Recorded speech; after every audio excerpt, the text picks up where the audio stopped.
¿Por qué crees tú que no se había escrito hasta la fecha una historia sobre el poder empresarial en España? Bueno, principalmente por esta imbricación entre el poder económico y el poder político. Porque estudiar el poder económico es estudiar un poco la historia de España y sobre todo la construcción del Estado en España. Y esa relación que tienen estas empresas con, por ejemplo, las empresas públicas, con la política del Partido Socialista y la íntima relación de algunos ministros de entonces, como Boyer y Solchaga, con el diseño de estas grandes empresas, incluso sus vínculos, en algunos casos de corrupción, que explican un poco, por ejemplo, la construcción del sistema financiero. En el caso de Solchaga, pues él tenía un íntimo amigo, Recio, en el Banco Bilbao Vizcaya, con el que luego construye una consultora que se llama Solchaga y Recio, que asesora al IBEX 35. Y este es uno de los ejemplos que ilustra el por qué, digamos, el poder económico no se puede explicar, porque tiene una historia, por eso lo llamo una historia herética, digamos una historia que es no oficial, que si, digamos, se explica, desmontaría mucho de los mitos, digamos, de la construcción de la democracia moderna. Y yo, por ejemplo, me fijo en la Expo, en las Olimpiadas, como momentos históricos, digamos, de gran patriotismo, incluso en el Partido Socialista, un momento para exhibir su fuerza y su poder social, y un momento en el cual ellos podían explicar ese nuevo proyecto de expansión de las clases subalternas, donde podían acceder a, digamos, a Europa, a nuevos objetos de consumo, pero que traía detrás la construcción de un poder económico muy vinculado al poder político. Y es el caso, por ejemplo, en las Olimpiadas como el ejemplo de las Koplovich, Foxa y Fixa, que eran sus empresas, en las cuales participaba Miguel Boyer como consejero, un exministro socialista, que además esa empresa había sido adjudicataria de las obras de infraestructura en las Olimpiadas, que en total suponían el 33% del presupuesto de esas Olimpiadas. Y eso denota un poco esa íntima relación entre poder político y económico. De ahí, entonces, claramente, el concepto de trama, que se está utilizando tanto en Podemos y que de alguna forma lo que hace es revelar estas extensas redes que, como comentas en el libro, no solamente incluyen a los poderes políticos, principalmente Partido Popular y Partido Socialista, sino también incluso a la Casa Real. ¿Cuál es el papel que juega la Casa Real y la monarquía española en todo este entramado que ahora estamos llamando trama? Bueno, la Casa Real, igual que los partidos, lo que supone es una forma de construcción del poder económico también. Es decir, una forma del Estado que favorece que determinados conglomerados empresariales, digamos, puedan salir hacia adelante y puedan verse favorecidos constantemente. En el caso de los partidos, por su alternancia, su dominio de determinadas autonomías. En el caso de la monarquía, es claro, puesto que no tienen que rendir cuentas ni, digamos, van a pasar después de unas elecciones a un segundo plano, no hay un segundo monarca para que se presente, con lo cual garantiza la continuidad de determinadas empresas.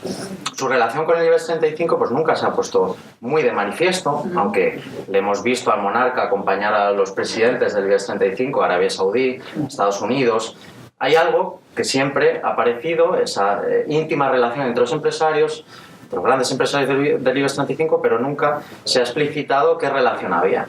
Y aquí expongo, por ejemplo, en 1992, cómo aparece pues, Carlos de Borbón y de Sicilia, su primo, que aparece en CEPSA, o incluso su administrador privado, Manuel de Prado y Carvajal, que aparece en IBEX 35 y aparecen muchas de las empresas, por ejemplo, que estaban encargadas de organizar la Expo de 1992.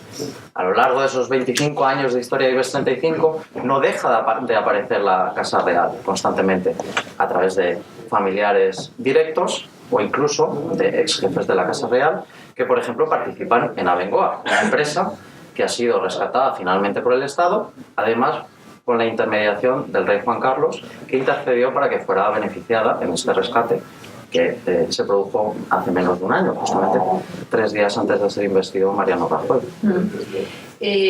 ¿Por qué se desprende de tu libro el hecho de que cuando hay que rendir cuentas por muchísimos casos de corrupción que están relacionados con la trama, el tope se encuentra en el poder político incluso ahora hemos visto un caso recientemente, ¿no?, aquí en Mallorca, de que también se puede llegar, aunque solo se llega a arañar al poder de la Casa Real, pero no se acaba nunca por traspasar la barrera del poder económico. Es decir, ¿por qué callao me matas pero no caen las coplas?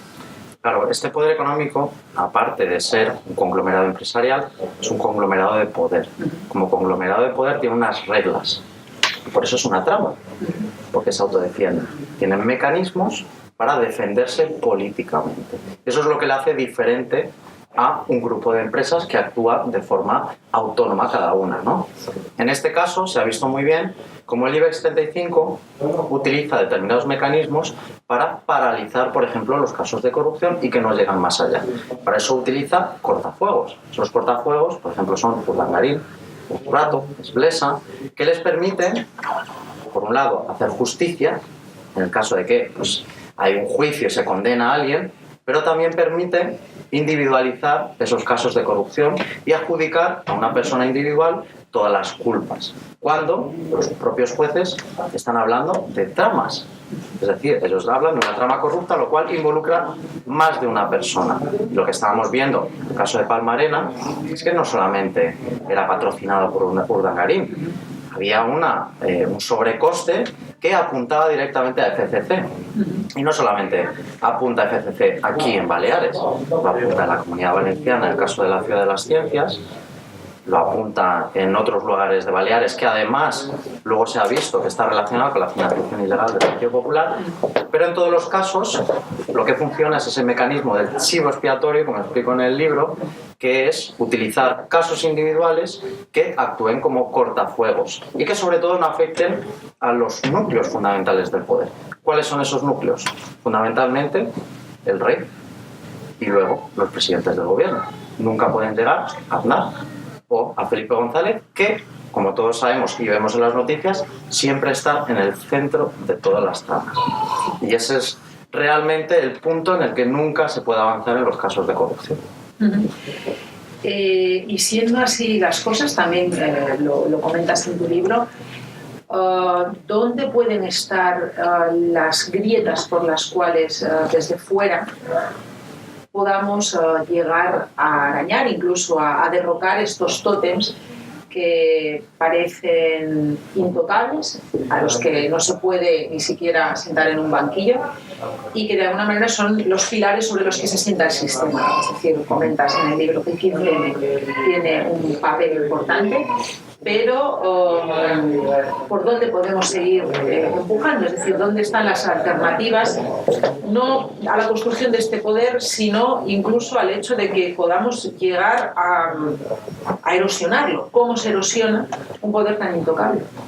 Yo creo que hay una parte que es de una política más frontal, que claro, implicaría, digamos, medidas de choque que suponen, por ejemplo, en el caso se ha hecho en algunos ayuntamientos del cambio, como en el caso de Barcelona, que impide contratar con la administración a aquellas empresas que, por ejemplo, tengan, digamos, sedes en paraísos fiscales. Es una de las medidas que supone pues restringir, digamos, a estas empresas digamos, su entrada a la administración cuando están relacionadas pues, con la evasión de impuestos. Pero por otro lado yo creo que es más importante la cuestión de la pedagogía, que tiene que ver con los mitos de estas empresas y sobre todo el miedo que suscitan ante cualquier desequilibrio en el cual entren, pues, en el caso de que tengan pérdidas o que puedan entrar en quiebra. Y para esto funciona muy bien, en el caso de Andalucía, el hecho de tener que ir al Parlamento a dar cuentas, que es lo que está pidiendo Teresa Rodríguez, que no solamente es un acto de rendición de cuentas, que es algo que se ha producido, por ejemplo, en Estados Unidos durante la crisis económica, cuando la mayoría de presidentes de las grandes corporaciones que fueron actores fundamentales en esa crisis tuvieron que dar respuesta a los principales congresistas. No solamente eso es lo que deberían hacer aquí, sino también dar una muestra de que no son, digamos que se les puede cuestionar, derribar esos mitos de que son incuestionables, y si se les cuestiona, estamos cuestionando el propio sistema y un sistema de progreso, sobre todo que estamos cuestionando el progreso. Y ese es verdaderamente el límite que tenemos que abordar. Es decir, entender que este poder económico no es el sustento del progreso de esta sociedad.